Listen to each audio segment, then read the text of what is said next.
Hey. All right. So I'm Tom Newman. I'm the chairman of the Pequannock Environmental Commission. Uh, Tom Andrea is the secretary of the Environmental Commission. He just spoke to you. And we also have with us as a presenter today Brian Pink. He is the AmeriCorps Watershed Ambassador for our watershed. So he's going to be actually starting us off with the first part of our talk.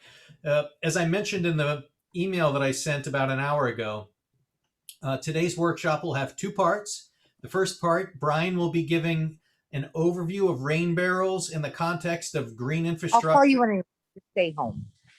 Go get changed. Take a one.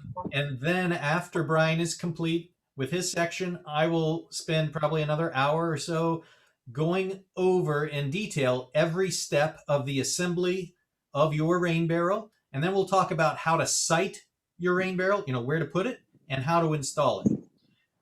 And so we'll go from there. I also want to ask everyone if they could mute their lines because there could be some background noise that we don't want to interfere with the workshop. And if you have a question, you can unmute. Tom, is the unmute on Zoom? You press the space key, and while you have it pressed, you're unmuted. Well, Tom is muted. They should see an unmute by their picture too. That's usually the easiest. Okay. But that other method you described might work, but I don't know it. Okay. And then the other kind of administrative thing up front I want to say is, as Tom mentioned, we are recording this. And the idea of recording it is that you will be able to then come back and view it if you would want to do that at a later time. So after this is recorded, we'll send you a link to that.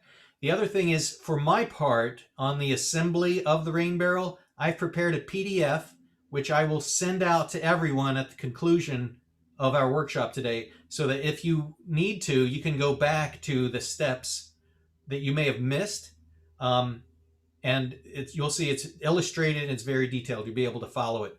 But we're going to do today's assembly workshop as if you were doing it right there. Now, I see some people who are in their homes and they're not going to be working on their rain barrels at this time. So before I start, I'll just take a little poll and see if anyone is actually going to be making it while I speak to them. That will make a difference how I do it. Yeah, Heinz, you are going to. Okay. All right, with that, I'll introduce our AmeriCorps Watershed Ambassador, Brian Pink, and he'll start out with about the first 45 minutes of this workshop. Brian? Yeah, hi everyone. I'm really excited to be here. And I'm really excited to get you all some great information and some working rain barrels. I'm going to pull up my presentation and we will get started. All right, got that.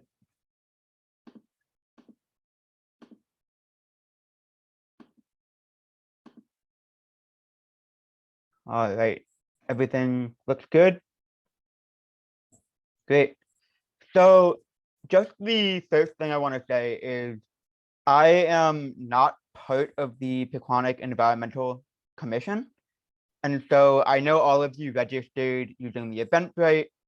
I do have my own sign-in form, registration form / waiver that is just kind of the requisite for me being involved with this partnership. That is what Tom has kindly put into the chat. He might put it in there once or twice more. I do very much appreciate you taking out the time to fill that out. And at the end of the workshop, or maybe in the follow-up email, there will be an evaluation link specific to my role in the workshop. I do also appreciate you taking the time to fill that form out as well. For anyone who showed up late or is watching this asynchronously at a later point in time, hopefully we will have the sign-in form and evaluation form with those videos, so that hopefully you can sign in at that point as well. So to get started here, I am going to talk about the environmental benefits of rain barrels, as well as sort of like a super brief overview of what we might be getting into and sort of the follow-up steps. Tom does have a much more in-depth presentation on very detailed specifics of how you will be building your barrel and what you can do after that. So I'm sort of, setting the stage for him later on. I do want to say that the presentation I'm using is adapted from something that Michelle Bacchick from the Rutgers Cooperative Extension made. So I do thank them for the use of this presentation. Right, so at the bottom of the screen here is that link that is that sign-in form that I did ask you to fill out. Just, you can't click on it, but that is what that form is. And I want to start by just introducing myself. My name is Brian Pink. I am an AmeriCorps New Jersey Watershed Ambassador. A lot of things going on there. I did graduate from Lafayette College in May 2019 with a degree in geology and a minor in environmental science. And now I've been an ambassador for about 1.5 to 2 years. So that's kind of my background, where I'm coming from. And so I do want to just explain sort of what AmeriCorps is. AmeriCorps is a federally funded service program for young adults like myself to basically serve across our nation and targeting areas of need in the community. So a lot of AmeriCorps members at the moment are helping with vaccine distribution, helping with the logistics. And then at other points in time, you might be helping with natural disaster relief, helping rebuild communities, as well as providing education and help at food pantries in underprivileged communities. My specific program targets environmental education and the basically cleaning up of our waterways and environment in New Jersey. So the New Jersey Watershed Ambassador Program, there are 20 watershed ambassadors throughout the state of New Jersey, and we all do environmental education, we do water quality monitoring, and we help put on workshops and cleanup and tree plantings, anything that will help improve the water quality that we use, of the water that we use. So what actually is a watershed? I've said that word a few times here. I think it's pretty integral to what we are doing. And so a watershed is an area of land that drains into a body of water, such as a river, lake, stream, or bay. And what we see on the right-hand side here is actually a model of a watershed, a scale model. And so any water that falls within this area of land is going to flow downhill. You can see that through the arrows, downhill into this river and make its way downstream. And everything within this area of land is part of that watershed. The forest, the farm, the wetlands, the city, suburbia, the factory, and everything in between, even the groundwater as well. Now, I want to point out that if water were to fall on the other side of this hill, it would flow somewhere else, and that's okay. That would just be a different watershed. Everywhere that water falls on this entire planet is part of a watershed, and watersheds do vary by scale, right? So if we look at this model, we see little small tributaries. If water were to fall over here, it'll go into this small tributary before joining the larger trunk of the network. Whereas if the water were to fall over here, it would join this smaller tributary and then join in to the large stream. So these would be two smaller watersheds that connect to make a larger one. And so that other watershed that would be over here may even connect downstream with this one to create an even larger watershed. Now, where we have water and land, we also have people. And so there are lots of sources of pollution. We're not here to necessarily talk about all the different types of pollution. That's a different talk that I do. But I just want to point out that it does come from everywhere. The farm, the factories, our landfills and leachate and waste, the boats and cars, our towns with our houses and school buildings, and everything that might be there is contribute to pollution. And a big part of that also is our impermeable surfaces. right? That means that the water can no longer infiltrate into the ground. So anything that is sitting on those surfaces will actually get picked up by that water and carried directly into the stream, the water and the stream. And so we're here to talk about rain barrels, and that is where we will get off to at this point. But yes, I want to give you a little bit of an overview as to why rain barrels are important, why we're building these rain barrels, and what they will do for the environment and for yourself. It's part of a bigger picture. Rain barrels are part of a bigger picture of living in a manner that reduces the impact on your home environment. This is called sustainable living. By using a rain barrel, you're undergoing water conservation, conserving water. You're reducing rainwater, stormwater runoff, so you're decreasing flooding, and you're helping with controlling water pollution. So let's start with water conservation. If we look at our roof captures water, and so I have a little kind of equation here. Based on a roof of an area of 800 square feet, 40 by 20 feet, we'll kind of discuss how much water we might be able to save, right? So New Jersey seems like a pretty water-rich state. We receive about 45 inches of rainfall per year. And so it might seem like water is not really an issue, but our population is growing, and that does make us vulnerable to future water supply shortages. Our groundwater and freshwater supplies are limited, and so we all need to kind of start adopting water-saving practices at home to prevent future water shortages. And so now I want to actually show you what this rain barrel will actually do. For a typical kind of 800 square foot area during a 1-inch rainstorm, we are looking at about 500 gallons of water coming off of your roof. You would need about 10 55-gallon barrels to collect all of that water during that storm. And so with a 45 inches of rainfall per year, we're actually looking at 22,442 gallons of water coming off your roof for the entire year, right? So that's a lot of water that just kind of being sent right off into the environment as runoff. So with one barrel during the time frame of April to October, you can actually save about 1,400 gallons. So definitely not all of that water by any means, but it is definitely a significant chunk as well. And the combined efforts of all of us help even more. I do want to point out, though, that there are other things you can do to save and conserve water besides installing a rain barrel. Right? So in terms of outdoor, maybe don't overwater your lawn. You only need about 1 inch of water on your lawn per week.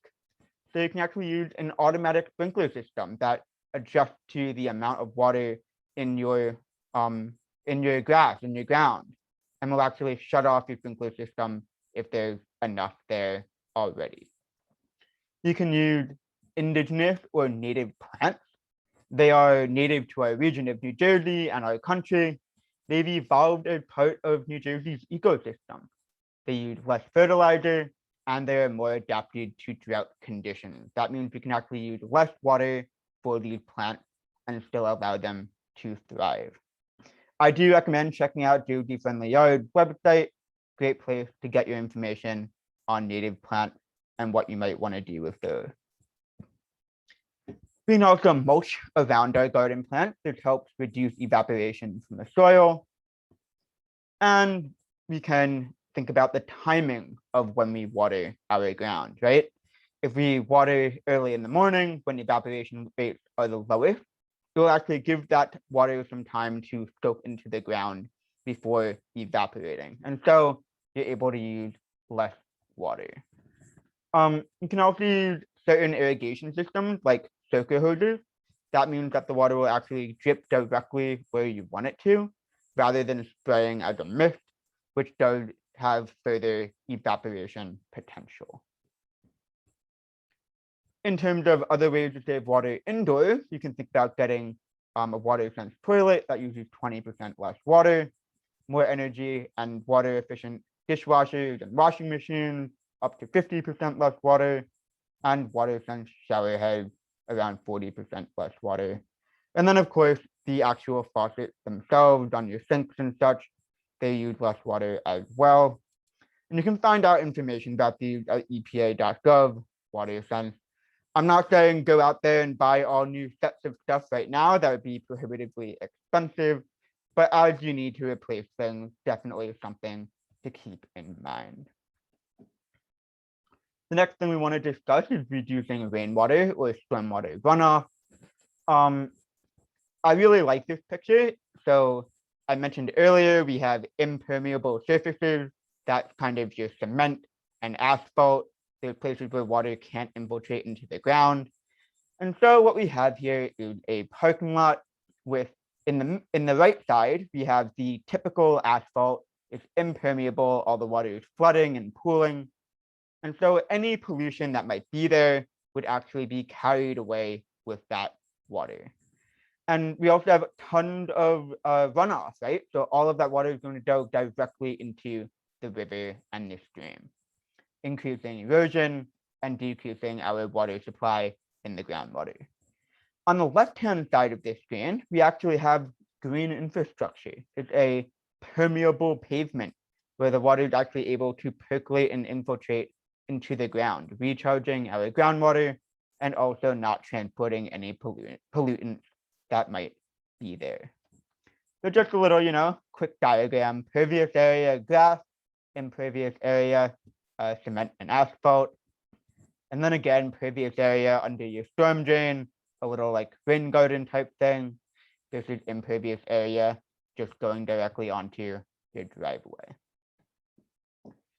Finally, the rain barrel does help with controlling water pollution. I've mentioned that a couple of times. Now I'll actually directly look at it. If you all take a look at your gutters outside, you may notice that your rainwater goes down your downspout and then goes to one of several different locations. Maybe it goes onto your lawn, your garden area, or it might go onto a really hard surface, such as your driveway. We want it to go into something that allows you to be permeable and go into the ground, which allows us to recharge the groundwater.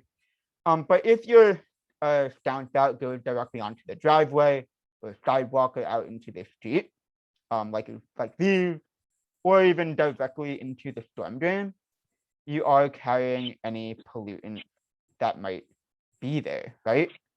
And so these are some of those pollutants. You have dirt, oil and grease from your car, the litter, some of the pathogens and the waste from your pet, as well as the pesticides and fertilizers. Right, so if we have really hard surfaces, we saw in that parking lot, you get flooding. And so we put these storm drains in the ground to let that water go into the river, get away from the road, so we're able to drive. But that storm drain is a pipe directly into the river. So all of these sources of pollution would be carried by the water and go into the stream as well, right? And so it's really not great for the water quality. We use that water, it's bad for the environment as well. So by using a rain barrel, we can actually capture some of that water before it goes into the storm drain, before it goes over all of those sources of pollution, and it does make a significant impact, right? So if we were to say have 20 rain barrels installed, times the 1,400 gallons per year, that would actually stop 28,000 gallons of water from going into the environment and capturing all of that pollution. And that's water that will be recharging the groundwater tables in different ways. In terms of other things you can do besides the rain barrel, maybe you have some different downspouts and gutters at your house and you only have the one rain barrel. You can do some downspout disconnection and redirection, sending it off into a garden or onto your lawn. And you can use these kind of spreaders to help kind of spread the impact of that water, cut down on that erosion. You don't want it to erode all of your sediment. We call them splash guards. They spread the water out evenly. We also want to note that if you decide to do this, make sure that the water is being sent at least 6 feet away from your house. You don't want that water to end up going into your foundation and into your house. And so other ways you can do your part, you can plant some trees. That'll help absorb some of that water, help provide habitat to the environment, and any pollution that might wash into that area will actually be filtered out before it goes into our streams. We can install porous pavers, similar idea to the permeable pavement, another way for water to infiltrate into the ground, while also providing a platform for you to drive on. And you can install rain gardens. These are gardens of native plants that love water. They will soak up that water and then discharge it at a slower rate and later in time. And I want to note, these are all things that I, as a watershed ambassador, do help run. So if you're interested in doing some of these things, definitely reach out to the Watershed Ambassador program in the future, and we can help make them happen. So I do want to point out as well that rain barrel water is directly from the sky. It has no salt, no chemicals, doesn't have any additives. And so your native plants will love that water as opposed to the chlorine treated water from your sprinklers. And then of course, if your township is having some drought, but you have a store of water in your rain barrel, suddenly you're able to still water all your plants, even as others may not be able to. And so you can take your plant from being kind of dead inside to blooming and healthy and happy. I do want to note that you should not use your rain barrel for cooking or drinking. It's not what we consider potable water. And do not collect the rainwater if you have moss killer on your roof. It will kind of put stuff in that water that you do not want to be putting onto the rest of your lawn. So if you use moss killer, maybe wait 3 months and then try out the rain barrel. We do want to use the water within a week or two to discourage algae growth.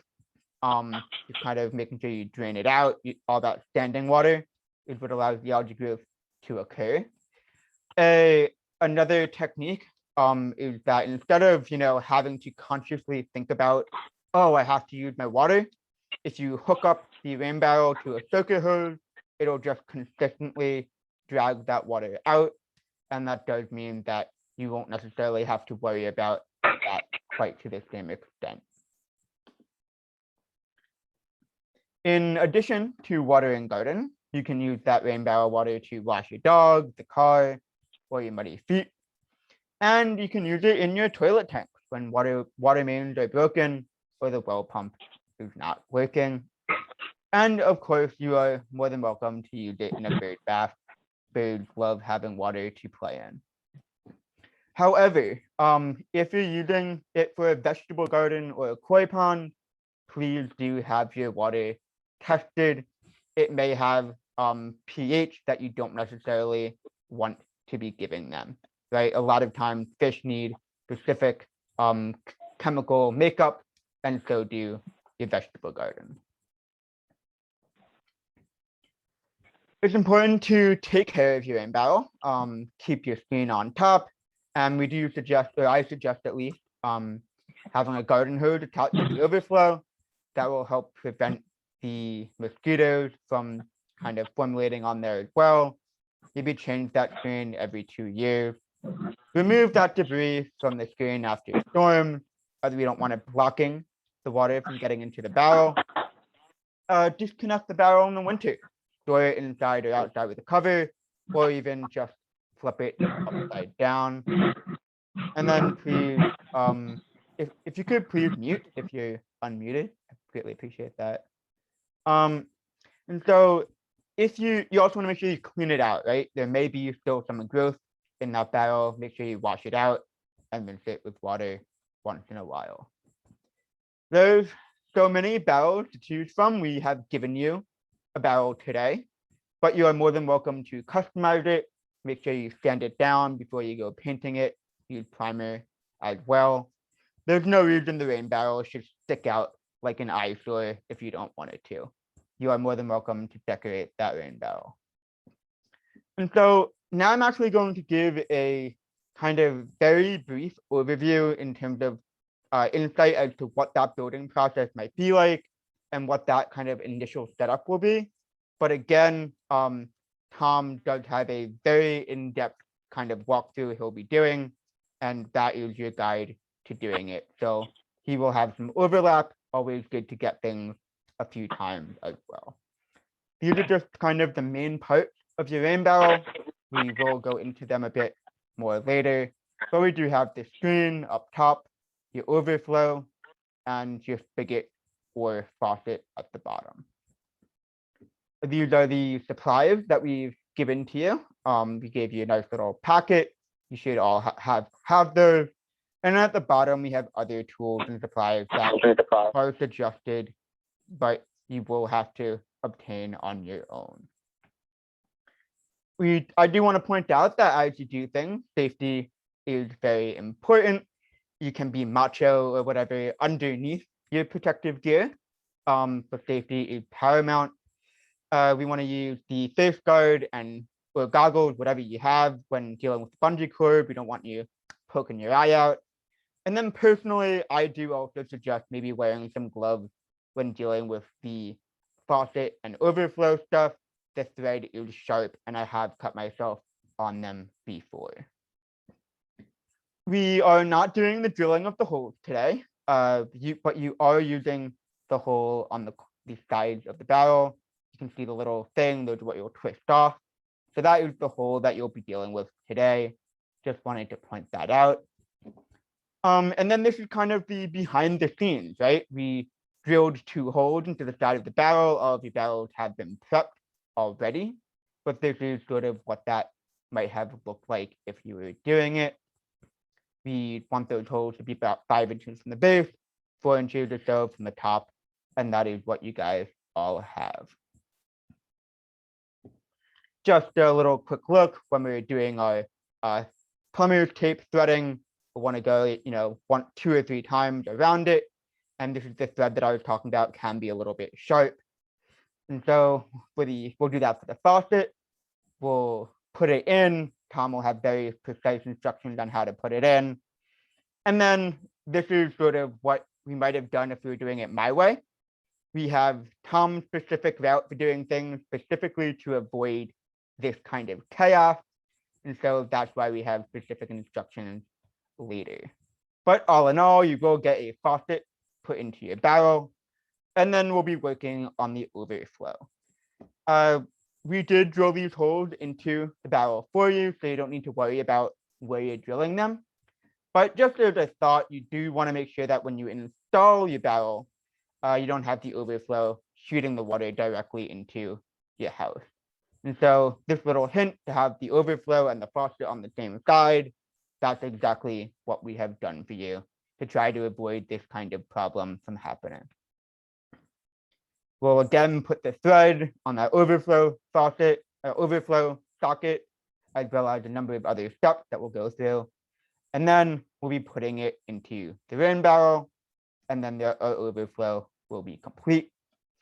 So then the third kind of key step will be putting the screen on the top.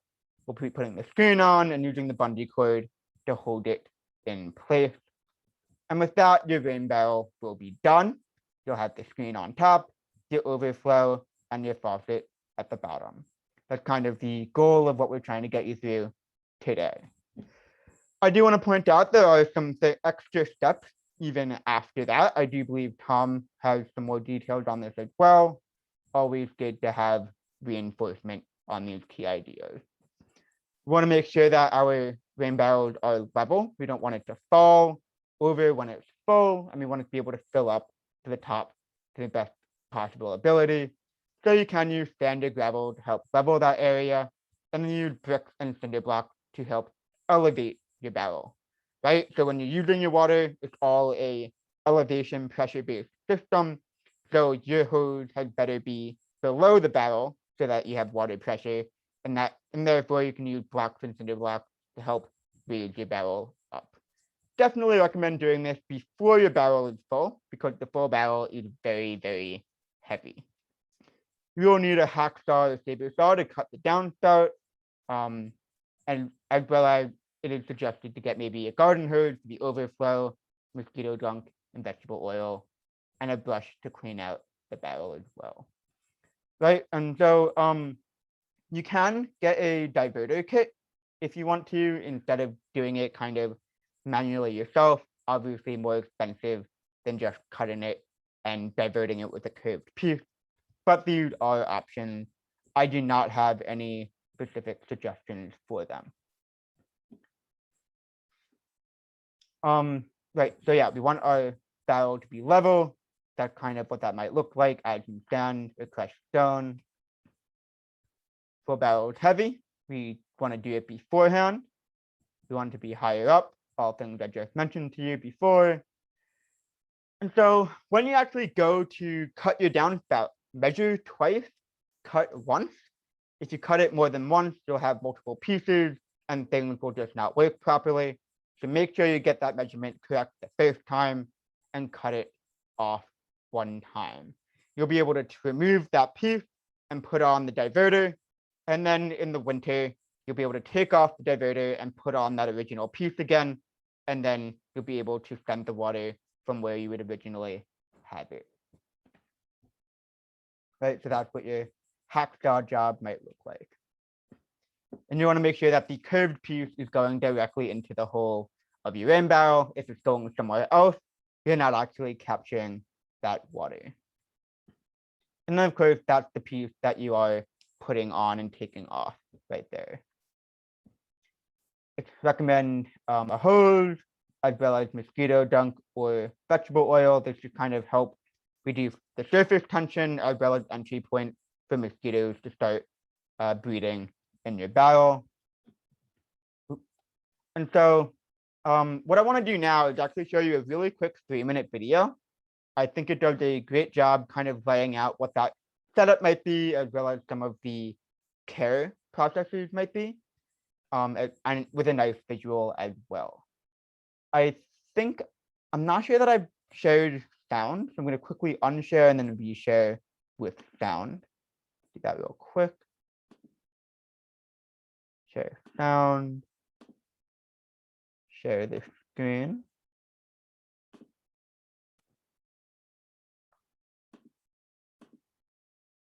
Right.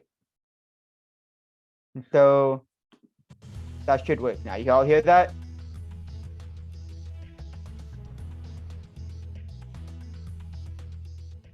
Hi, I'm Brian Nelson from Rain Ready, a CNT initiative.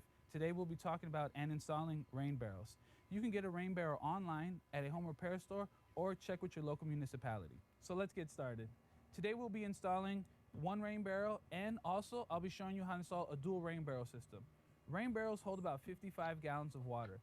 In a dual rain barrel system, you'll be able to capture 110 gallons of rainwater. You can use this water to water your grass, to water any of your plants, and also to wash your car. So the first thing you want to do is find a downspout and a good location for your rain barrels.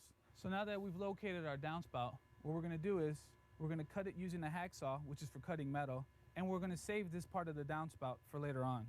Now that we've removed the downspout, we're going to work on our location. So what I'm doing here is I'm just flattening out the leveling sand just so we get a nice smooth surface on which to put the cinder blocks. We have a couple of cinder blocks that you can get from a home improvement store, and that is pretty sturdy and pretty well placed. Today I brought a level with me just to try to get a nice even level of the cinder blocks. And installing the cinder blocks also allows there to be some height so that you get some pressure so the water will come out of the rain barrels. So the next thing we're going to do is we're going to take our rain barrel, we're going to place it on the cinder blocks, make sure we have good height, and we're going to take our flex downspout and just make sure that we have put everything together. So some of the rain barrels have this netting system, and this is to keep debris out of the rain barrel. Any debris in there can clog up the spigot that it comes with, or it can clog up the runout hose. So you can just tap it. It already came pre-tapped. And you can just drill them with some screws into the plastic. They're easily removable so that you can, of course, take all the water out and winterize it. And this is what it's going to look like. Now that we have our first rain barrel installed, the rain barrels come with a runout hose or an overflow hose. Now, we're going to install a dual rain barrel system. So we just took out the other overflow hose plug, and now we're going to install this hose. So now this downspout in this home will be able to capture and hold 110 gallons of water and be able to feed a planter. Periodically, the rain barrels need to be drained. You can drain them onto your lawn, onto a planter box, or wash your car with them. Your lawn and your plants prefer the rainwater instead of the tap water that comes from the municipality.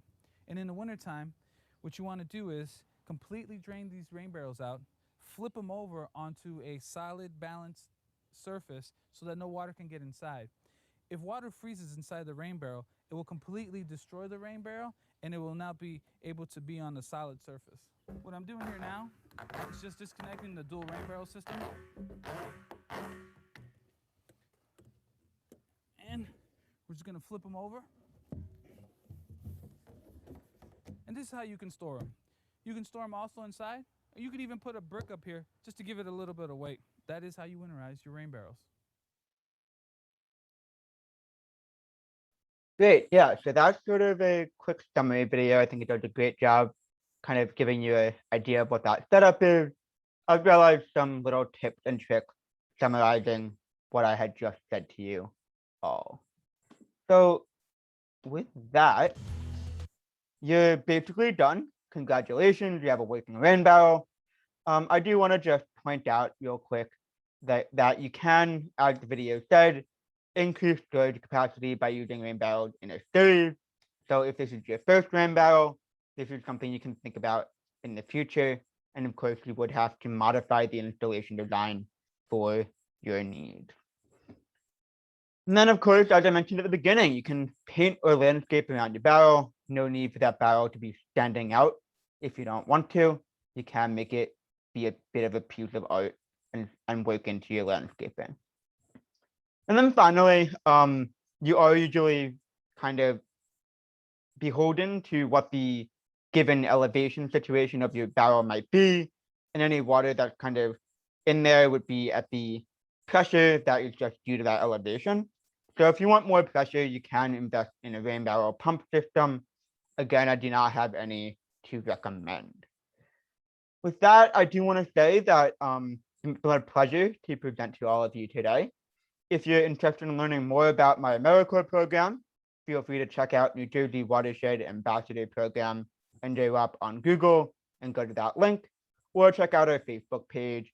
If you're interested in any of our other events, presentations, tree planting, cleanup, or what have you, or other rain barrel workshops in the future, not through Pequannock, you can check out our Facebook page. All public events are posted there.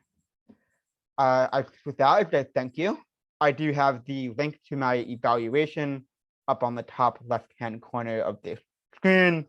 I do intend to post that evaluation link into the Zoom chat shortly, as well as possibly send it out in a follow-up email following the presentation. If you haven't filled out the sign-in waiver, I would appreciate that you could do that as well. Got my contact information at the bottom. But yeah, thank you. And if you have any questions, I will take them at this time.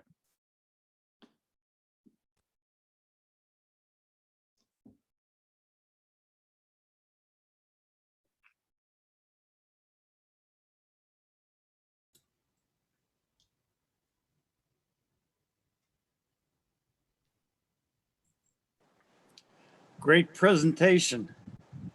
Thank you. Yeah, I mean, if you don't have any questions, I guess that's a good thing. And Tom can take it away. Thank you very much. Very informative. Thank you. Yeah, I hope you all learned something useful today. Right. Thank you, Brian.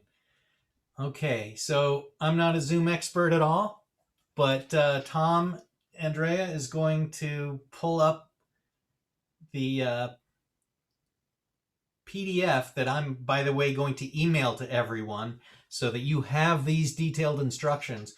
And Tom, can you scroll to the second page?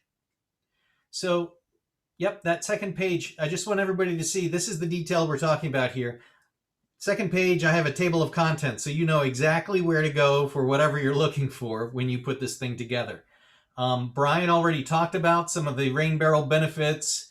I have a slightly different take on that I made independently from Brian. I also have a couple of slides on how much water you can expect to get from your rain barrel, given your roof size. So it's a little more detailed than what Brian did. And I also have use and care tips, which are similar to what Brian said, but again, a little bit of a different spin.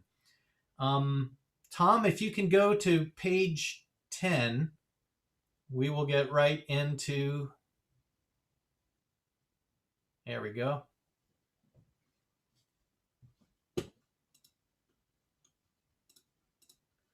Okay, so these items should look pretty familiar to everyone. You may have gotten a blue barrel, but some people got white barrels. The reason I chose a white barrel for this picture is because it shows in the blue lettering that you see in the front of that white rain barrel, all the rain barrels have embossed on them the volume in gallons and levels, just like you see here. So I went over that with a Sharpie so that you could see it in this photo. But I think it's kind of interesting after a rain, if you walk out to your rain barrel, you'll see how much water is in that rain barrel with that little scale on it. So I wanted to point that out. The other thing is, this is the front of the rain barrel, and you can barely see at the bottom, there's a hole. So this is how you've received this rain barrel. There's a hole at the bottom, right by that scale, and at the top, but to the right a little bit, is another hole, which is the overflow hole.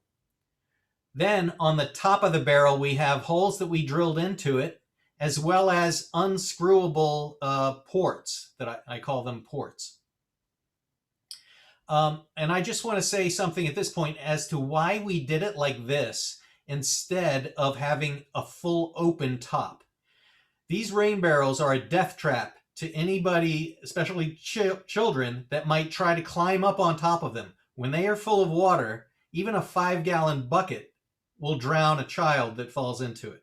So whereas when we first started doing these rain barrel workshops years ago, we had open tops.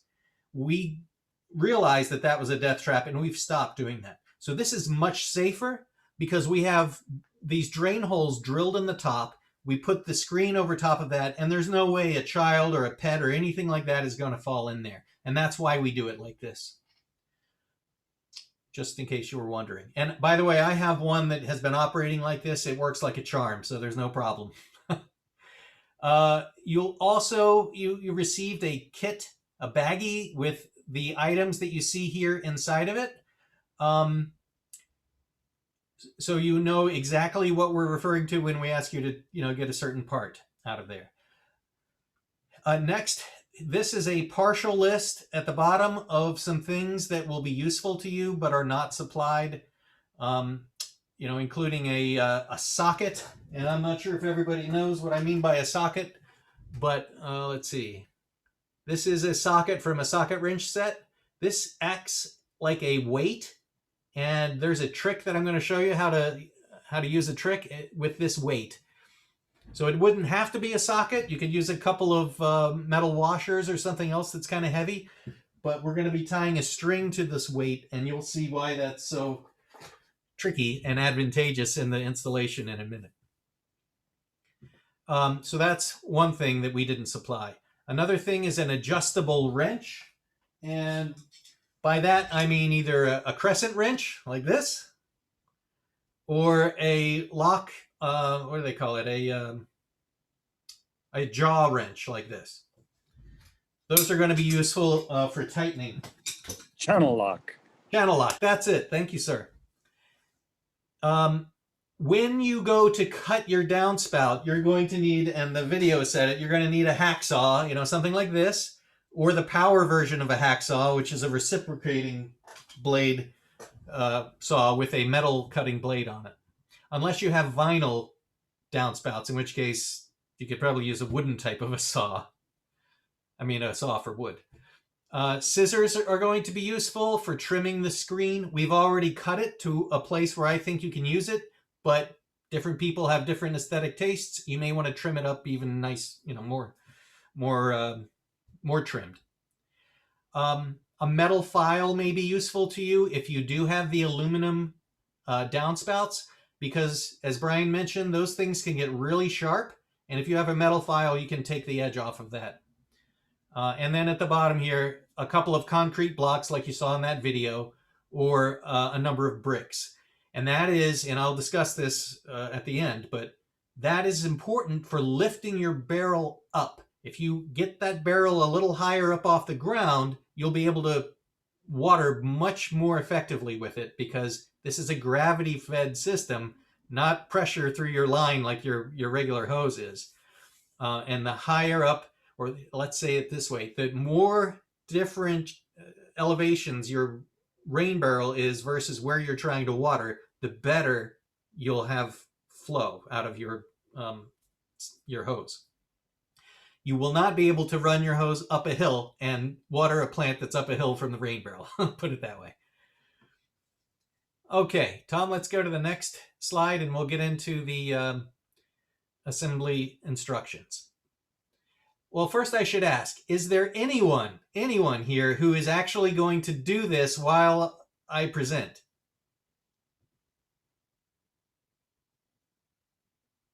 I don't hear anyone saying yes. Yes. Oh, Heinz. Heinz. That's right. Okay. So the first thing is to collect all of these things where your work area is, which hopefully, Heinz, is right there where you are. Make sure your barrel is upright with those ports and holes at the top. And then locate the front as shown here with the hole at the bottom. That's the front. My note here indicates what I said before about those volume indicators. Look for those when you see your barrel. I think there are also a couple of barrels that are the mini volumes. They're only 15 gallons as opposed to what you see here, which is a 55-gallon barrel. The next step is I want you to find the front top port. So in this photo, there is a plastic cap over that port. Thank you, Tom. What you have to do if you have one of those plastic caps is peel that up and off, and then you will see a plastic screw top. I call it a plug, a plastic plug, and you'll want to undo that. And I noticed that most of those plugs are pretty loose and you can undo that with your hand, but there were a few that were very tight. And if you happen to have a tight one, you have two options. One is to try to get a tool that will help you get some leverage on that and open it up. And if you don't have luck doing that, then your other option is to locate the other plug, because every barrel has two plugs on the top. Locate the other plug and loosen that one instead.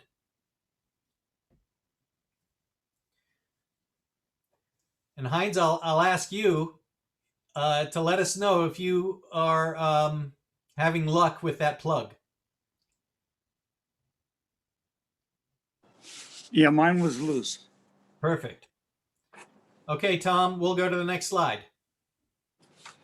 All right, now from the kit, you can pull out this screen/cordage bundle. So I cut out screens and wrapped this elastic cord around them. So what I'd like you to do is unwrap that, take the cord off, lay flat that screen so it gets the folds out of it over, the next few minutes.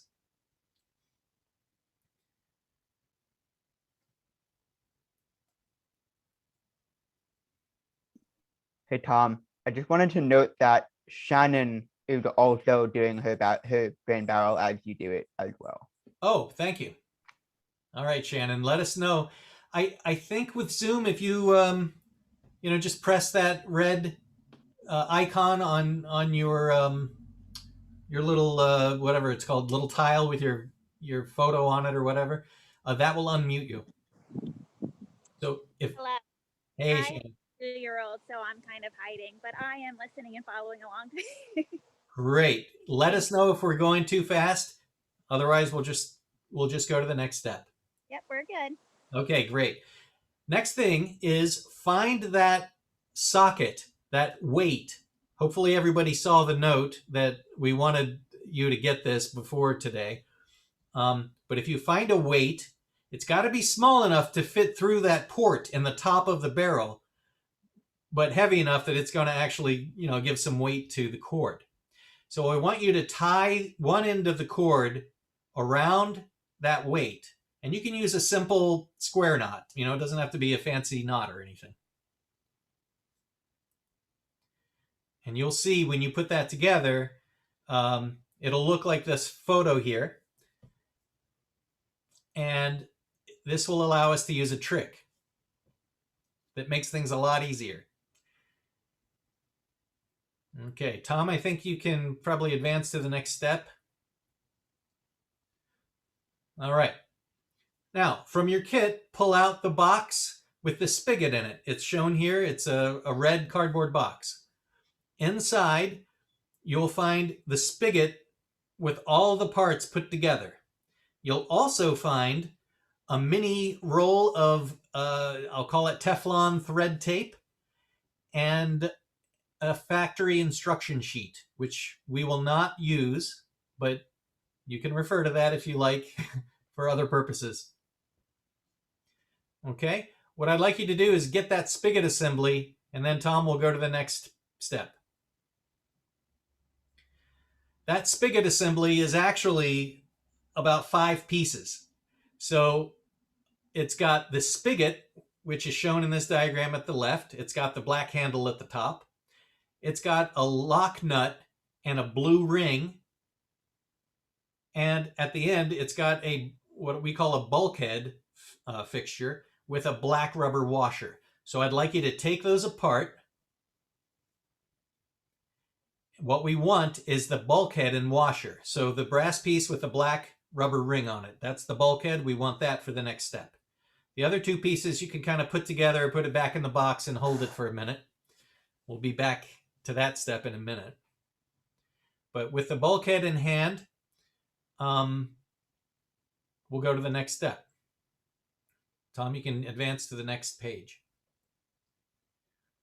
Okay, now this is the trick, and this is a cool little trick that we learned a couple years ago. With the cord that you had tied the weight around, you take that weight and you hold that in one hand, and the other hand you hold the free end of the cord.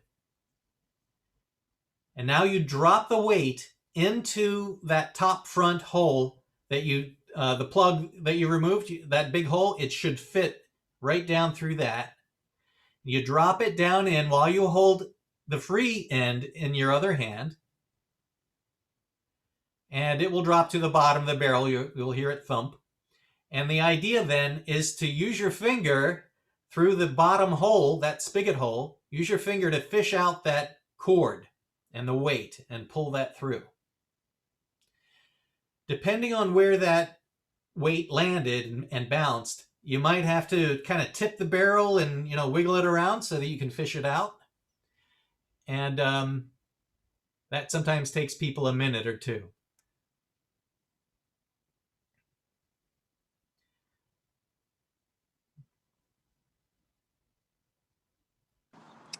I was able to get it out, so I'm good.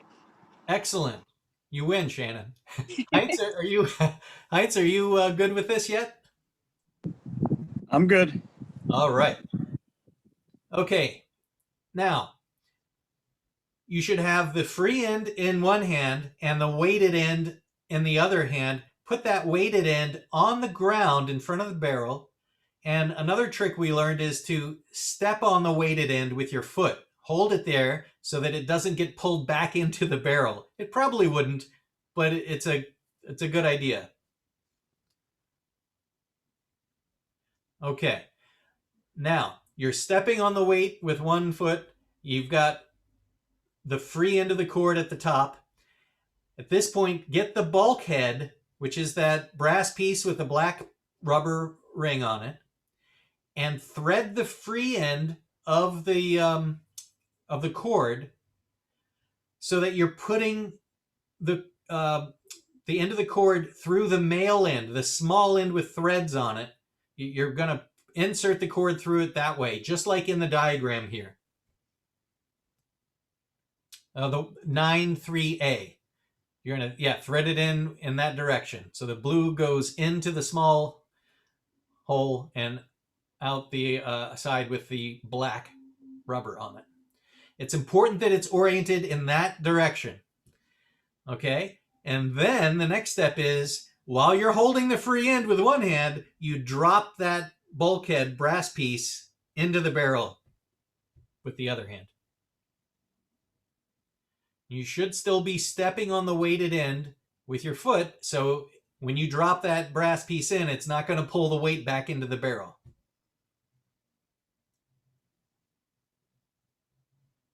Yeah, Shannon, I see her video. She's got it already pulled out. So once you hear that that bulkhead drop, Heinz, you're going to put your finger in there and see if you can get a hold of the back end of the bulkhead with your finger and just pull the whole thing snug against the inside wall. Heinz, you have that step done? All right. Now you can release the top of the cord and pull the cord out and set it aside for the next step. Tom, you can go to the next step. So that right there was one of the most complicated steps that a lot of people have trouble with, but Heinz and Shannon did it with flying colors, so I'm sure everybody can follow their lead on this when they get to it. Now, the next step is to take what I called the lock ring, or the lock nut, and the blue kind of hard plastic ring that came with it. You put that on so that the blue is going to be next to the wall of the barrel, and put that on, and this is a reverse threaded piece. So you have to actually turn counterclockwise to tighten it on there. That's something that trips people up. So as it's shown there on the diagram, you go counterclockwise to tighten that on. So you can hand tighten it until it's snug, and then you can grab a crescent wrench or a lockjaw type of channel lock type of a wrench, and don't tighten it too much. Just give it a little quarter turn once you get it hand tight. If you tighten it too much, you can break the barrel plastic, which is going to render your barrel useless. So don't tighten it too much. Okay. And once you're done with that step, we are actually ready at this point to install the rest of the spigot onto that. Now, I will say that we will need to roll this barrel around as we move forward with the other steps. And when you put the spigot on, it's going to stick out quite a ways from the barrel. I almost changed the directions, the order of the directions, so that we didn't put the spigot on right now. And I'm still thinking that might be a better way to do it, because it would be very easy to break the spigot if you are, not careful. If you accidentally step on it, or if you knock the barrel over and it rolls over on the spigot, it could snap the whole thing off. So be very careful once you put the spigot on. We're going to go ahead and do the spigot step, this step number 10, right now though. So get the spigot piece and the thread tape and your scissors, and take that thread tape out of the plastic wrapper and wrap the end of that white tape around your spigot, the larger threaded end of the spigot. Wrap it around 2 or 3 times and then cut it off. Yeah, just as shown in that figure there on step 10.2. And once you cut it off, you can put the end into the bulkhead fitting that we just installed on the barrel. And this is a regular righty-tighty, you know, clockwise to tighten. So let me know once you have that tightened on there, Heinz and Shannon, and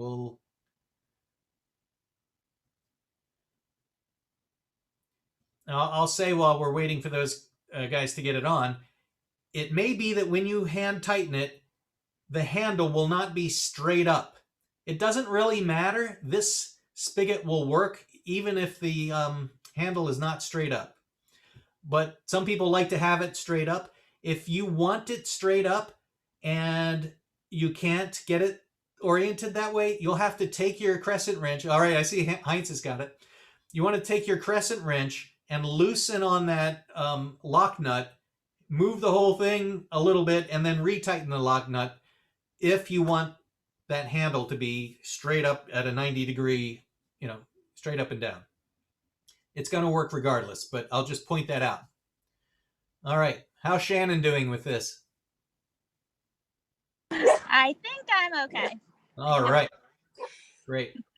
All right, Tom, let's go to the next page. Okay. The next step is almost identical to what we just did. It's actually a little simpler. What we're going to do is the same thing, only with the overflow port. So we're going to put this brass overflow port in the other hole on the side that's near the top. So grab that overflow port piece out of your kit, and just like you did with the spigot piece, you have to unscrew it to take it apart. There should be a second black rubber washer and a nut that comes off of the overflow port itself. So leave one washer on the port and take that brass overflow port, and that's what we're looking for. Take your cord. It's still got the weight tied to it. So take your cord, do the same thing you did before. Thread the free end of the cord through the male end of that overflow port. And in the same way you did before, you drop the weight into the barrel. You try to fish the end of the cord through the overflow port now, not the spigot port, right? But the overflow port, which could be a little tougher because it's going to be at the top. You might have to turn the barrel to get the cord over to the right spot. But in the same way that you did it before, once you pull that through, you're going to let go of the overflow port. The cord will guide it right to the hole, and then you use your finger to pull that overflow port out through the hole.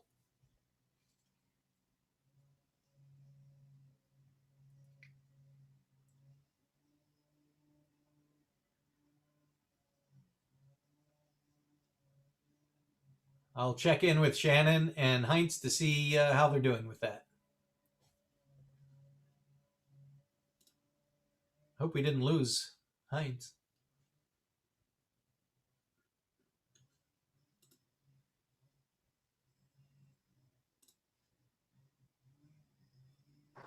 I got the cord through. Am I supposed to connect it?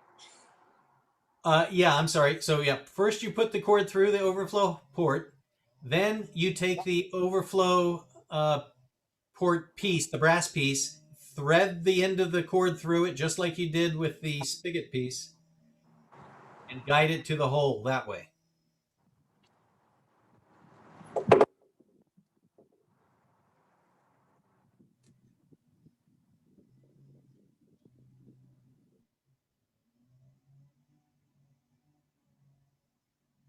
Okay, got it through. All right. Great. Tom, I think we can go to the next slide. Oh, I guess we did half of this already. Yeah. All right. So at this point, you can untie the weight from the cord. You don't need that socket on the cord anymore. You can also place the top plug back into the plug hole just to store it. And if your barrel came with a cap on that port, you could put the cap back on it as well. The reason we do that is just to keep the little bit of water that would sit there out. That's why the cap goes on that. All right, Tom, I think you can go to the next page. Now, this is a step where I really want to encourage people to wear eye protection if they haven't already got it on, because we're going to take that elastic cord and we're going to be stretching it a little bit, and I sure don't want someone to accidentally snap it and have it hit their eye. You could lose an eye. So this step is take the elastic cord and place it around the rim like shown in this diagram here. So just under the lip of the rim, and tie it with a knot lightly. It doesn't have to, in fact, it shouldn't be that the cord is stretched a lot. It should just be lightly stretched. So there shouldn't be a whole lot of leftover ends of that cord after you tie like a square knot, any simple knot to tighten it up. We just want to make it so that the cord has some elasticity to hold that screen on, but not too tight. Because the elastic cord is elastic, it can make tying that knot a little more difficult than if it were just a shoelace or something, so just be aware of that. But it will work. I've done it. You want to make the, pull on the cord to make your knot nice and tight. So once you have that tied, you can either put the cord down on the ground, or you could actually stretch it out over the barrel and move it down, midway on the barrel. Because the next thing we're going to do is get that screen, which by now hopefully is a little bit flattened out. I'm not sure how the folds will make a permanent, not a permanent fold, but a temporary fold in it. It'll be easier to spread over the top if the folds are kind of worked out and it's all flat. Should work out okay though. You take the screen, put it over the top of the barrel, center it. You should have about 3 inches around the whole edge of the barrel. Then you take your cord and you place it over the rim like shown in this diagram. And that should be enough to hold the screen in place. Now this is the point where, if you wish, you can take your scissors and trim it up. It should be okay the way it is. It's only if somebody really wants to make it look prettier. I just want to warn you, don't cut too much off, because it will need some wiggle room. It is going to pull a little bit, over time as it settles in. So I would recommend not doing, yeah, there we go. Hey, Shannon. Nice. She's doing great. All right. Tom, let's go to the next page. Okay, so we're actually done with the assembly of your barrel. Now we're going to talk about where to put it. You saw some of this in that video that Brian showed, but there are some very important things to consider. Number one, obviously maybe, the barrel has to be next to a downspout, an existing downspout from your house. That's usually going to be next to a corner. I'm going to talk about the next thing a little bit later on, but a tip here is that the larger the roof area that drains to that downspout, the better, because it doesn't take as much rain if you have a larger roof area to fill your rain barrel. Okay? So when you're siting it, if all else is equal, pick one where you have a larger roof area draining to that downspout. The third item to consider is that the ground where you're going to put the barrel has to be level, or it has to be that you can make it level with a rake, or as you saw in that video, by taking some dirt and just spreading it out, or by putting some bricks or concrete blocks there in a way that's going to make it level. And I use the same diagram as Brian showed in that video, I think. This diagram, by the way, that shows the bricks and the level, that is a super sturdy, probably more sturdy than you need type of a platform. I find that 2 concrete blocks will work just fine, but this is a really stable structure, I guess you could say. I want to warn you about using wood to make a platform with, because wood, even pressure treated wood, is going to rot over time. And as Brian pointed out, these barrels, when they're full, are really heavy, like almost 500 pounds. And you don't want one of those things falling. It's gonna mash any kind of landscaping that you have, or worse. So the ground has to be nice, level, and the whole thing has to be stable when you get it together. So keep that in mind. I also want to point out another safety thing. Some people have like masonry walls or ledges that kids could climb up on. You don't want them climbing up next to your rain barrel, because if they get the idea that they want to sit on top of the rain barrel, it could fall over onto them, and that we don't want that to happen. So please don't locate it in a place like that where a child may climb and topple the barrel over. Okay, and the next item is what I mentioned before about the barrel has to be higher than where you want to water if you're using a hose attachment. You can't water uphill. You've got to water downhill from the barrel. I'm going to talk about that in a little more detail in a bit. The other thing is that you want to put your barrel in a place that's not too far from where you want to water, because if your hose is 25 feet long and you have to go 40 feet to where you want to water, obviously you're going to have to go buy a new hose. So keep that in mind also. Another tip is that the more tree cover that's nearby, the more debris you're going to get in your barrel. And that's just kind of a maintenance pain. We have a screen on our barrel, and that helps. That probably removes 95%, but you get really fine stuff that does build up in your barrel. And to the point where that stuff can actually clog your spigot. And you'll notice when you open your spigot and the flow just isn't what it used to be, right? That's because it's getting clogged up with debris. We'll talk about how to clean that out, but you can do some preventative action here by not putting it in a place under trees if you can. All right, I think we've covered everything there with the barrel sighting. Let's go to the next slide, Tom. Last step here is the actual installation of the barrel. I have to do a disclaimer first. Everybody's got a different situation with their gutters and their downspouts. And I can't make something that's so general that it's going to work for everyone. But keep that in mind. You'll have to do some of your own, sleuthing and your own figuring it out. But hopefully what I'm showing you here will help you do that.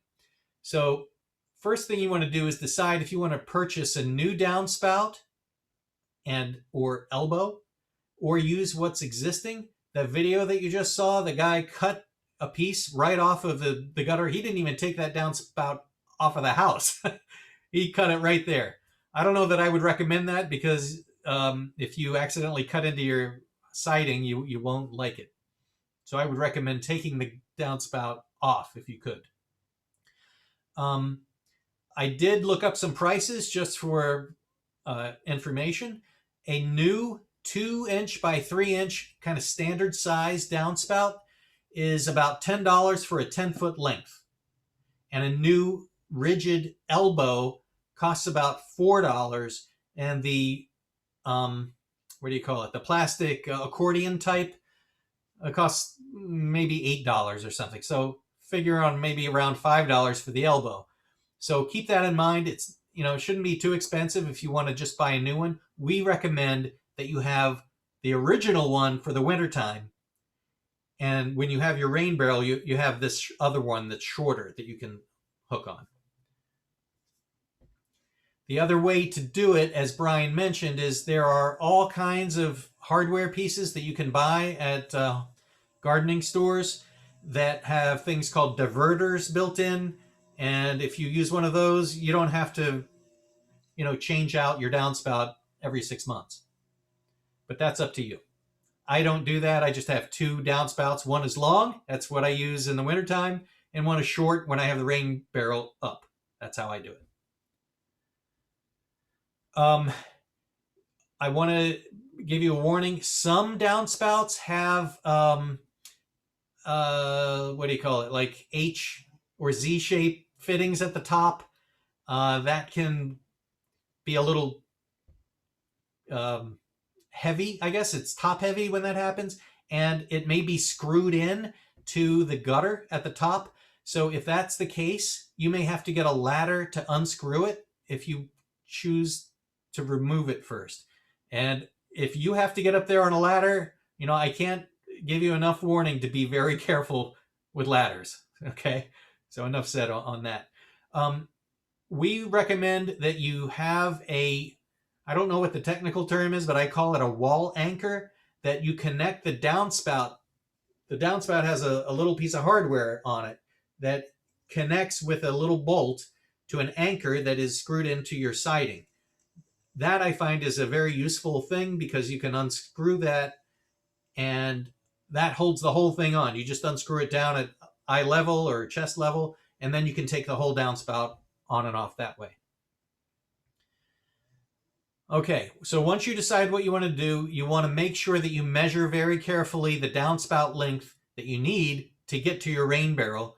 And when I say length to get to your rain barrel, I mean the bottom of the elbow should be either right sitting on top of the rain barrel, or even better, maybe an inch above the rain barrel. That'll allow you to kind of wiggle your rain barrel underneath of it and remove the rain barrel without disrupting your downspout. I think that's it for this page. Tom, last page. Okay. I want to point out here, as opposed to what we saw in the video, if you're cutting your downspout with a hacksaw or whatever, please do that on a workbench or a stable surface. It's going to give you a lot more control than trying to cut it in place. And of course, always use the eye protection when you're cutting, especially metal, because you can get those small metal shards into your eye. You don't want that.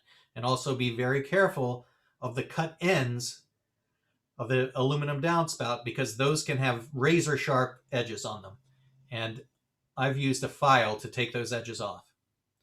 All right, once you cut it to length, reconnect the downspout to the protruding fitting that is sticking down from the gutter.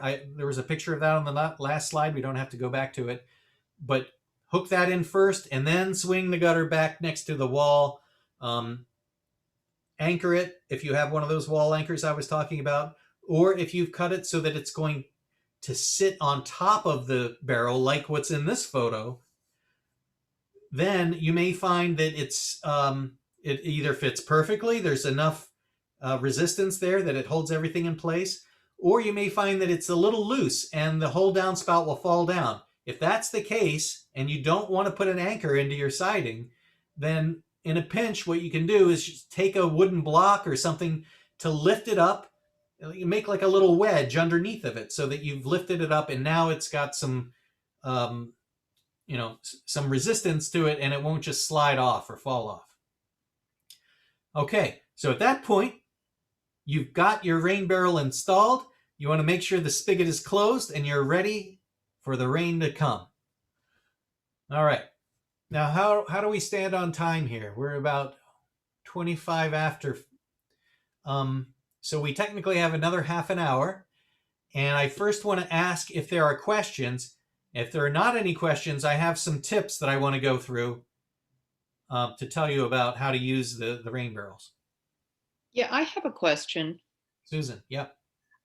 Is there a reason that with these rain barrels you've chosen to have the downspout just basically pour onto the lid and not have it go directly into the barrel? Yes, and that's a very good question. So the last time that we did a rain barrel workshop 2 years ago, we had cut a little hole like this in the top of the rain barrel for the gutter downspout to go through. That did not allow us to filter the debris that comes out of the gutter. And mine clogged, I would say, the second time it rained, even though I had cleaned out my gutters first. So that's why we do it, because if you put the downspout directly into the rain barrel, it will fill up with debris very quickly. So the way that it works with this elbow, so that the flow comes horizontally onto the top of the screen, it gives a very big area for the water to drop down through the screen, find its way into the barrel, and leave the debris, all the leaves and all that gunk on top on the screen. And that is one of my care and use tips, is to when you go out there and you see that there are leaves and gunk on the top of the screen, just brush it off.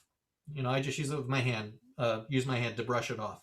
And that keeps that material from disintegrating into smaller pieces that can fit through the screen. I will tell you that with my setup, I never need to clean out the barrel during the season. I only clean it out at the end of the season. And the way I do that, well, we'll go to that. Any more questions before I get back into the use and care tips? Good question, by the way, Susan. You might talk about this for the use and care, but I'd just like to hear a little bit more about mosquito prevention. Sure. All right, Tom, let's go to slide number 5, I guess.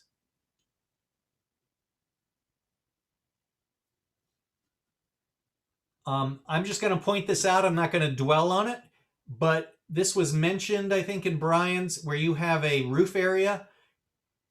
It's not your entire roof, right? It's only the part of the roof that drains to the downspout that you're connecting to your rain barrel.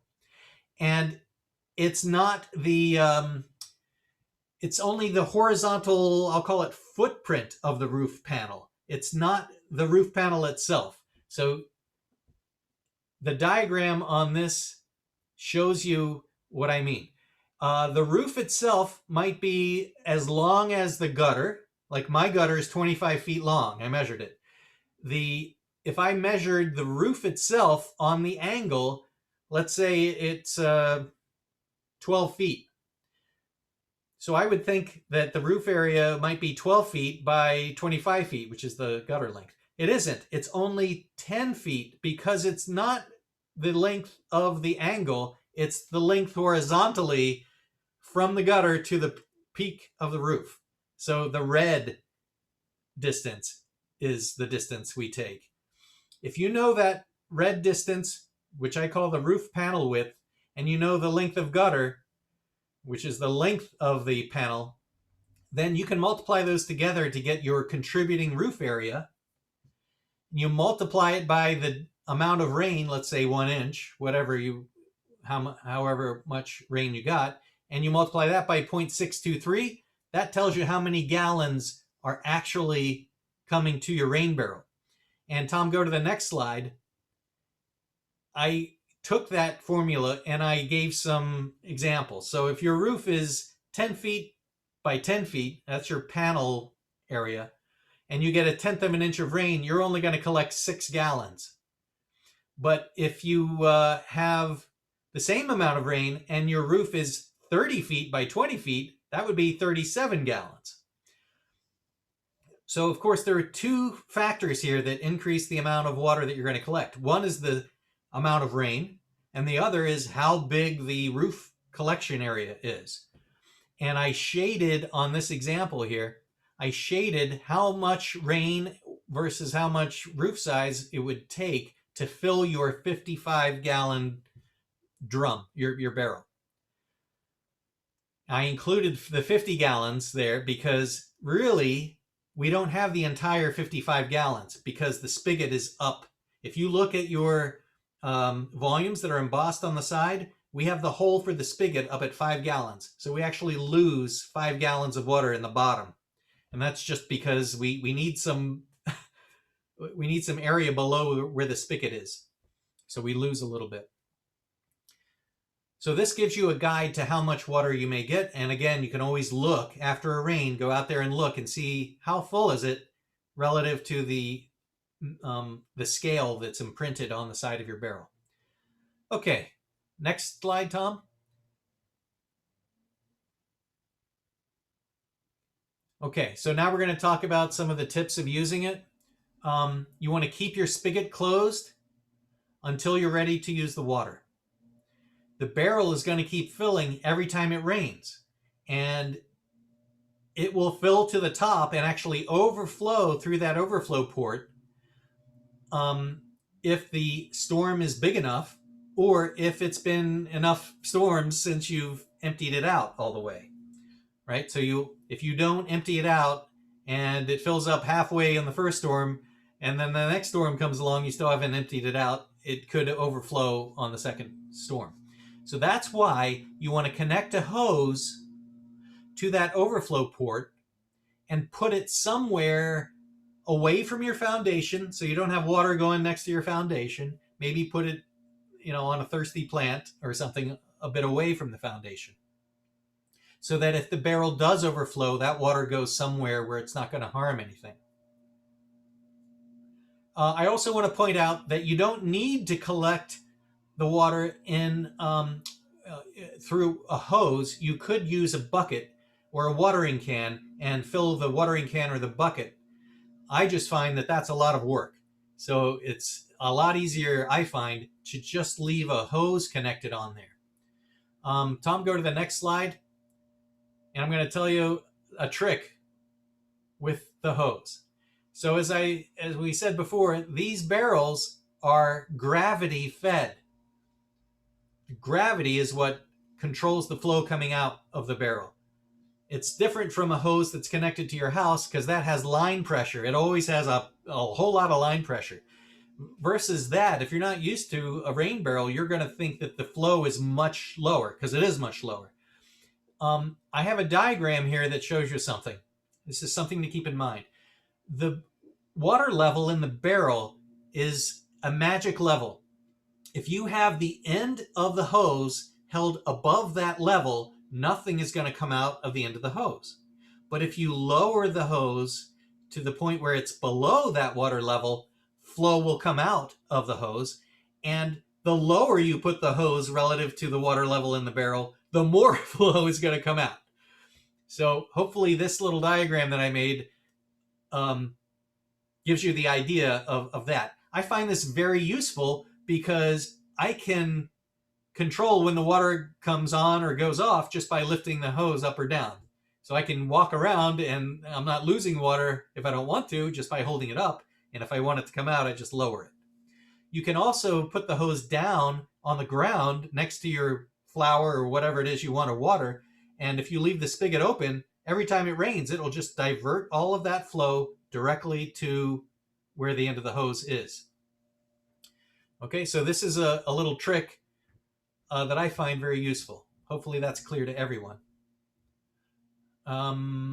Next slide, Tom. I think we're getting to the mosquito question. Okay, yeah. So tips for rain barrels, and I think I only have this slide and one more left. So as we said before, never drink from a rain barrel. I'm just going to say a little bit more why. They have done water quality tests on water that's come off of a roof. And what they have found is that there is a lot of bacteria in that water, because birds are flying around and they're pooping on your roof, and that stuff gets washed right into your rain barrel. That's why you should never drink from it. All right, it's not clean in that sense. I will also say that some roofing has zinc impregnated in the roofing to prevent moss and things like that from growing on your roof. So there is a level of zinc which gets into this water. If you're interested about that, you'll be able to look at some measurements that Rutgers University took off of, I forget how many rain barrels that they did sampling from. But if you're interested in that kind of thing, we can direct you to that information. That's why you should never drink the water. Now, about mosquitoes. The reason we have this screen on top is twofold. Number one is to keep debris out of your rain barrel, because that will clog up the spigot. But number two, we don't want mosquitoes to be breeding in your rain barrel. And you may not know this, but the amount of water that mosquitoes need to breed is very little. A soda cap from a plastic soda bottle is big enough for a mosquito to breed in. So you can imagine what would happen with a rain barrel that's open to the top. So that's why we put the screen over the top of the barrel. There is another opening, and that's that port on the side. It's possible that mosquitoes could get through there. I have not found that that has been a problem, but I have a short hose on the end of mine. So I think that keeps the mosquito from being able to crawl up in there. I don't think they like to go through long, skinny tubes.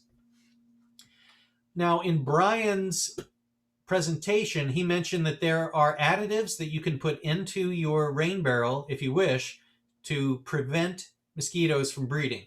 Something that breaks the water tension of the surface so that their eggs can't float on top. I think I saw vegetable oil as a possible substitution, but they have these little hockey pucks called Dunk, and that does the same thing. I will tell you, I have found I've never had to do that, Shannon. Just having the screen on top and having that little hose on the overflow spigot, or sorry, the overflow port, is enough to prevent mosquitoes or any such insects from getting in there. But does that answer your question, Shannon, about the mosquitoes?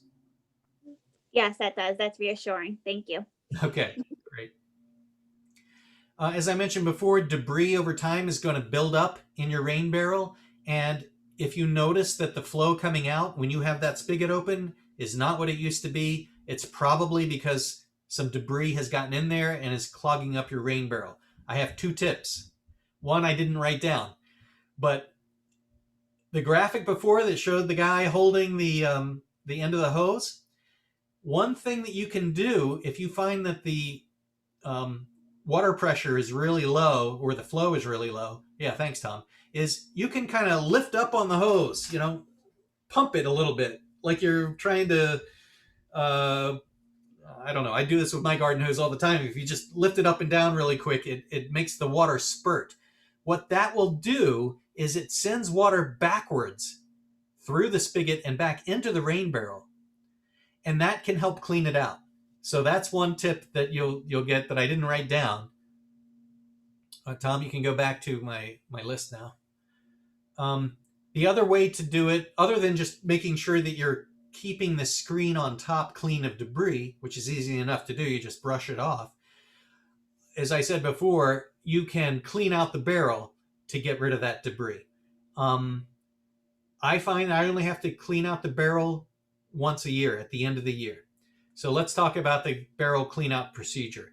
Number 1, you want to drain that water out through the spigot. Hopefully it's not totally clogged, because if it's totally clogged, the only way to get it out is to tip it over. And if it's full, it's really heavy. So hopefully you could just open that spigot and over time it'll dribble out enough that you can tip the rest. So anyway, first is to drain the barrel. Number 2 is to remove that top screen. Just put it somewhere to the side and then carefully tip the barrel. Even when nothing more comes out of the spigot, it's still got 5 gallons in the bottom of it or so. So carefully tip that barrel on its side, and that 5 gallons can come out through the holes in the top. And again, be careful here not to roll that barrel over the spigot, because it'll snap that spigot right off. You have to be very careful about that step. What I do is I then take the plugs out of the top, and I take a garden hose that's connected to my pressurized house water, and I spray the inside with that. I don't even use a cleaner, and I find it gets it clean enough. But I have heard other people say, especially with a white plastic barrel, that enough sunlight gets through there that algae will grow on the inside of their barrel. So if that happens, that's when you may want to put some Clorox or something in there to help get rid of that algae. Then you want to turn the barrel upside down and let all that rinse water out. And I was really happy that the video that Brian showed talked about this next step. You do not want water to freeze in your barrel. So, come October or so in the fall, you want to disconnect your barrel and turn it upside down. If you have to leave it outside, just make sure you turn it upside down. That'll keep the water out and keep it from freezing over the winter.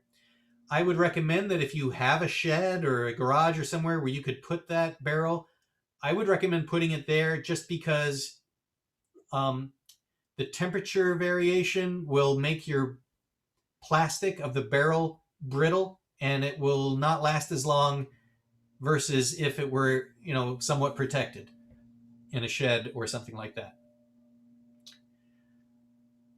Okay, I think that's about it. As I say here on the bottom, if you do a Google search or something for rain barrel education, you'll see all kinds of tips, but I think we've been pretty thorough with these.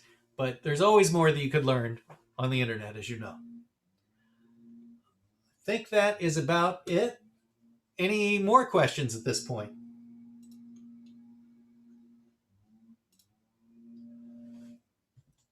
No? All right. The presentation that I showed will be available. I'm going to email it out to everybody as a PDF. Okay? So if you haven't put your barrel together yet, and I guess most of you haven't, you just saw what you'll be getting. It's step-by-step illustrated instructions. Hopefully that will be plenty for you to be able to follow what we did. The other thing that we're going to try to make available, if it worked, is we've been recording this Zoom session, and if we can do it, we'll be putting a link maybe to YouTube or something where you can review it if you wish to at a later time. I also mentioned some water quality information about rain barrels. We have some Rutgers flyers that Brian brought to our attention. Thank you, Brian. I was also going to make those available for you to look at as well, because there's some interesting information in them as well. Okay. One other, let me just check my checklist, because I think one other thing I wanted to say was we wanted to be able to follow up with you in the coming weeks to check that you were able to make your rain barrel and get it installed. And if so, we want to ask how it's been operating. And there are a number of reasons we want to do that, but we want to make sure that this program is working and that we're not leaving people high and dry with, a piece of plastic that they're never going to use. We want to make sure that people are using it, that they're not having trouble. And if they are having trouble, maybe we can help you troubleshoot what's going on and get it working correctly. So I'm planning to follow up with an email in, 2 weeks or something like that. So be on the lookout for that. And I hope everybody is responsive to that because it's in our community best interest to get these things working well. Another thing I wanted to say is that Brian was kind enough to volunteer for another presentation that the Environmental Commission here in town will be hosting on Cinco de Mayo, May 5th at 7:30. He'll be talking about New Jersey geology. And Brian, do you want to give a little preview of what that will be about? Yeah, so basically, as I mentioned at the top of my talk, I have a background in geology. So I made a presentation basically explaining the geological history of New Jersey, showing the different geologic provinces of our state, and then demonstrating how that directly influences the rivers and where the water goes in our state as well. So it's really kind of cool presentation that ties together our landscape and our rivers. Perfect. Thank you for that, Brian. Okay. I see in the chat that there are some special requests, different email addresses that people want things sent to. So we're going to make a note of that. And any other questions, if you want to reach us, you can use either my email address that the invite came to you with, or the PTEC, that's the Pequannock Township Environmental Commission at whatever it is, pequannocktownship.org. Either way, we'll be able to get back to you if you reach out to us. So we're not leaving anyone high and dry. Hopefully we'll be able to get all these rain barrels working very soon. All right. With that, thank you everybody for your participation. We're looking forward to hearing from you. Thank you so much. You're welcome. Great presentation. Thank you.